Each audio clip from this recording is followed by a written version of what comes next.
Hello guys, this is the next video in my campaign series. Today we are going to be completing Act 5, and we are still using the same links as in the last episode, just a normal fireball setup.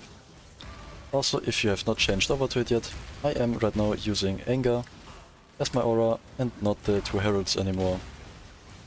Right, so the first thing in this act, I already did it, is going into the control blocks. We leveled up, very nice, some more resistances, casting. Here you can actually dash up when there's like a spot in the gate. Now you just want to move your way up until you find this exclamation mark. There you can find the miles meter. Right here you can again just blink through this opening in the gate and then blink back up. From here you want to go up this direction, and now we are looking for the boss of this area. All of these are fire resistant. It's kind of unfortunate.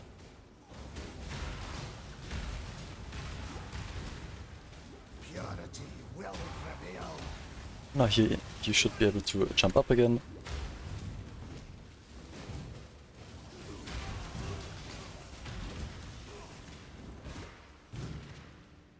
And now this is the room where you can see the boss. And yeah, we have very nice damage. Boss dies quickly. We pick up the Eyes of Seal and then move on.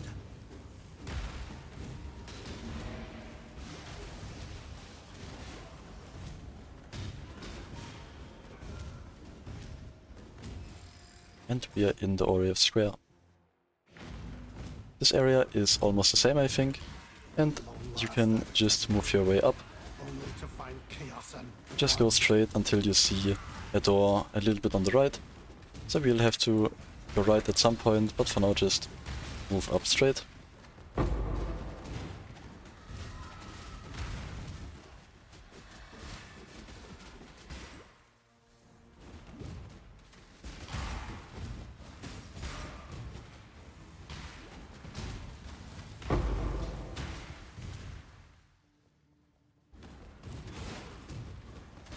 Okay, and once you reach this dead end, you can just go right.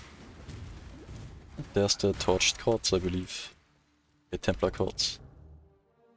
This area is always the same loadout as well. Start, you want to move right. You basically want to make a U-turn, because the way is blocked to go straight down. And also walked through a Mirror of Delirium. I'm just going to end that. I will just make this area a bit harder. There's a lot of shrines here, that's very nice. Also, around the end of this act, or in the middle of this act, it's usually a good idea to have high or even capped out resistances. But now if I press C and go to the defense tab, I have to disable the shrine. My resistances are somewhat fine, one is capped, the other one are not. And I'm going to be working on that over the course of this act.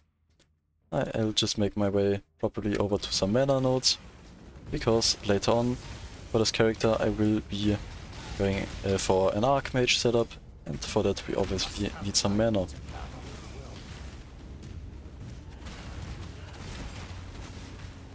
We are probably going to switch over to the Archmage stuff once we reach Act 6, because in Act 6 at the very start you can do a little quest for a vendor to have all of the gems in the game, and then we can just buy all of the skill gems we need. Okay, so right here we see the exit. As I said, this was kind of like a U-turn. This is always a very similar layout, so you can just follow this path. This area right here, Chamber of Innocence. If you are a little bit behind on levels, I actually am right now, so also for me it would make sense. I will probably be fine because I've run the campaign a lot of times, but if you are a new player just and you are behind on XP, you can rerun this area a few times. It gives very nice experience, because there's a lot of monsters right here and a lot of group packs. So this area can give you a lot of character power. If you're wondering how to rerun an area, you can just go to a waypoint and then control click on this area right here in order to open a new instance.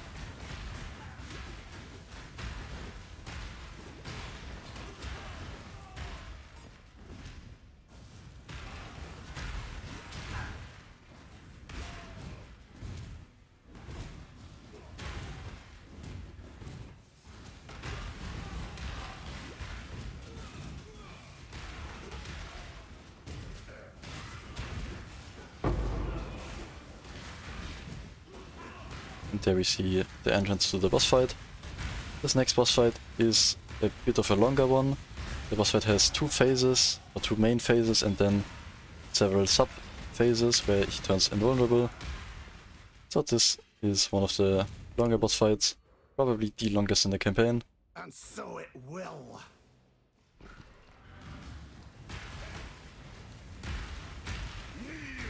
And he has a lot of like one-shot attacks, so just keep your distance.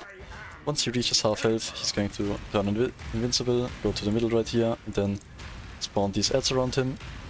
After you've killed all of them, or after some time, he will become damageable again.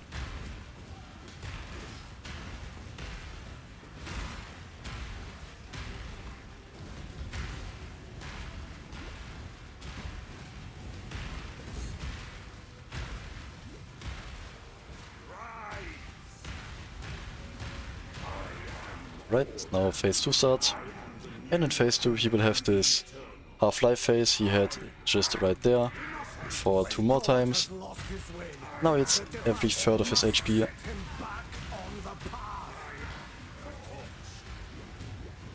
And he does his laser beam attack. With this you can just move around him.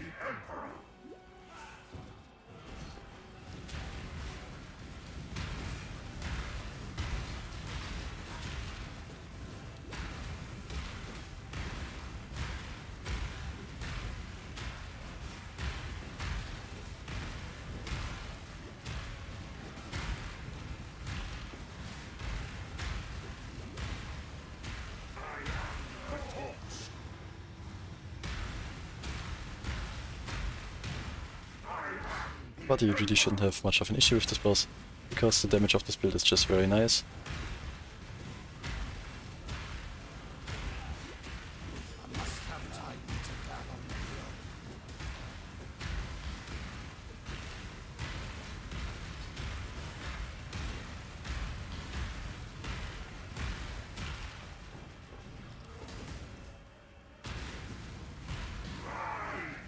Now for the last phase. But yeah, he added to his last attack. Anyways, we can talk to Bannon and then go into the Torched Courts. This is the same area we've entered before. Now it's just burnt down, and we have to exit the same way we came in here.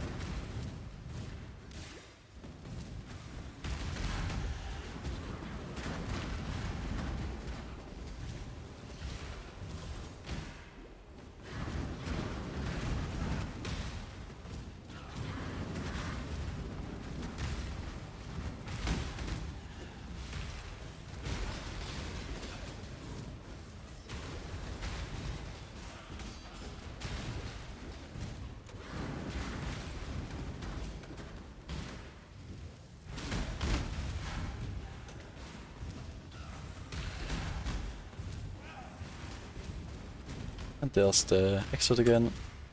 Again, just this U-turn. Now we are in the Ruin Square. This is also the same area, just burnt down. But now we have to actually walk in a specific pattern to get to the next area. So you want to go down, go left, then go up again. Kind of like an S shape right there. And now we found the waypoint. From this waypoint we are going to go into the Ossuary. And here we want to get to this area, but we will have to move around. Sometimes you have to go over the left side, sometimes over the right side. Again, just layout dependent.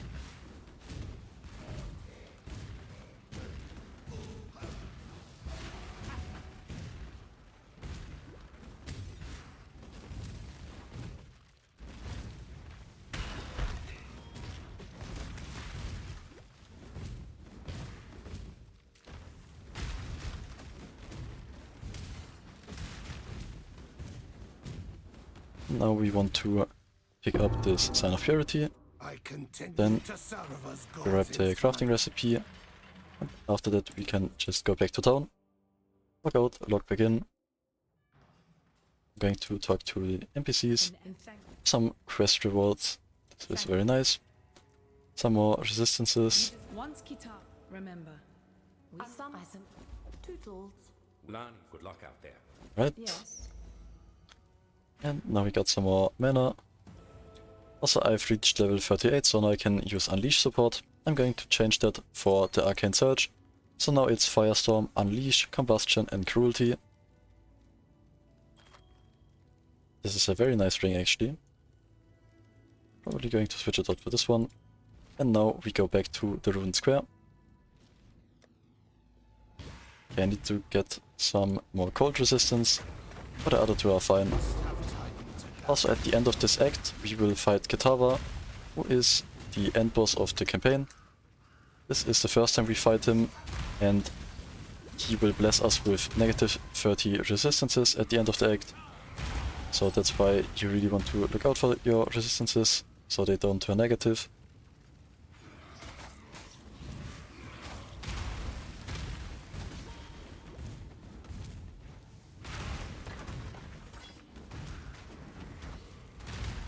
And I'm also going to leave a portal right here, because we are going to come back here for another passive skill quest after we've defeated the boss. So I go to the Cathedral Rooftop. For this area, just go into this direction, it's very linear. There is always hope. There is always redemption, even when all looks lost.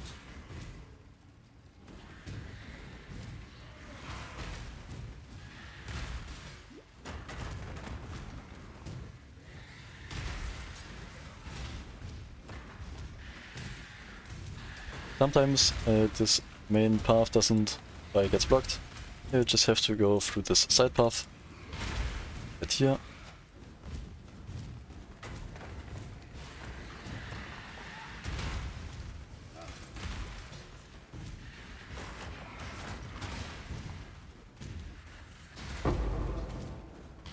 And now we put in the Sign of Purity and Kitava emerges. Face the wrath of God.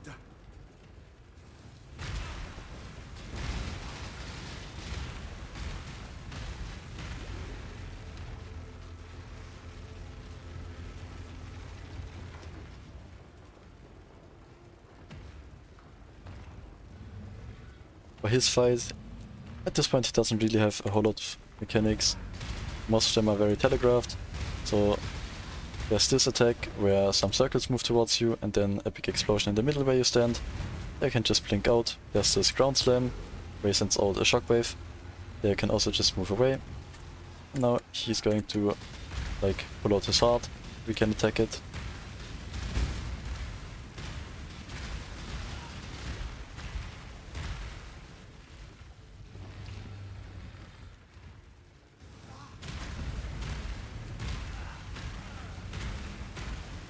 Again, this is the big slam attack.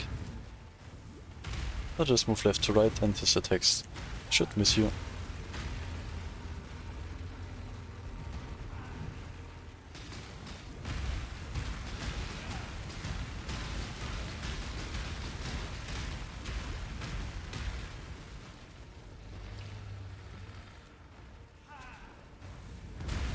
And now we just have to deal some more damage to half-life. And now we beat Kitava. He's going to go down to the ground here again, come up, and then he's going to defeat us. And we will be able to defeat him for the very final time in Act 10. But in Act 5 this is kind of the halfway point. So in this battle we actually lose to Kitava. Now we are blessed with negative 30 resistances. Sin saves us. And talk to him. Now we have to sail to Rayclass, I think. There we go, sail to Rayclass, and technically this is the end of Act 5. We are now in Act 6. However, there is still the quest I want to do. Right here.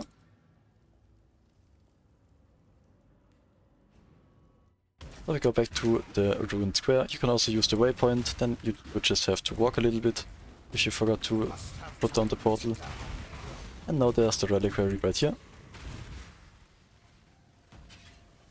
In this area we are going to do the Kitava's Torments quest, where we have to find 3 quest items and return them to the town. So this area is like a square, and in each of the corners you are going to find one of the quest items. That's the first one.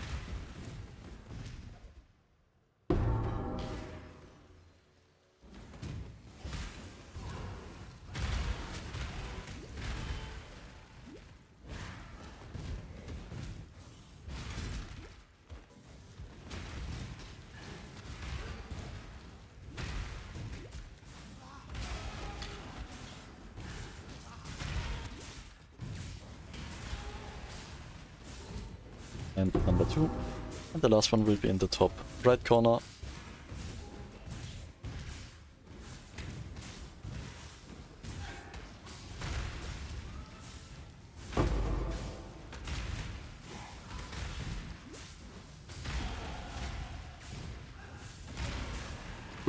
And once we have all of the 3 quest items, we can go back to town and collect some passive skill points. Not yours. Remember, we do this. Now where was I? I don't. Innocence blesses your journey. Right, I'm going to take the life and then also chance to recover mana when you use a skill. And since this episode is a bit shorter, I'm going to do the last or the first quest in Act 6. This is like a side quest you don't have to do, but as we are changing over to Archmage in the next episode, I might as well show you how to do it right now. You're going to head to this area right here, the Twilight Strand, and in this area you have to clear out all monsters. Also, if there's strong boxes, these also count as natural monsters, so you might have to kill them. Just kill all of the monsters you can see.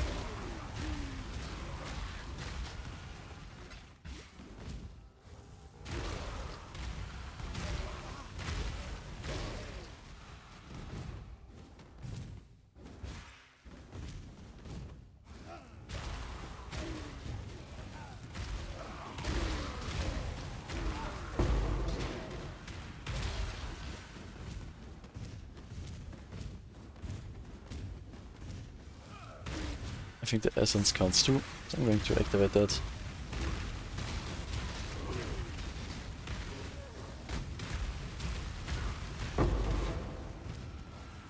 Now there's this boss. And when we are down to a few monsters remaining, you can see a message in the chat. I think you have to get it down to 3 monsters remaining for the message to appear. So we have some more cleaning up to do. Okay, very nice. We got all of the monsters. We can go back to town and talk to Lily. And Lily is the NPC who is going to sell us all of the gems.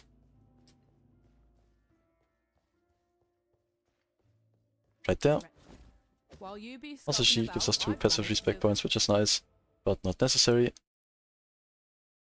And now, right here, you can buy pretty much every gem in the game.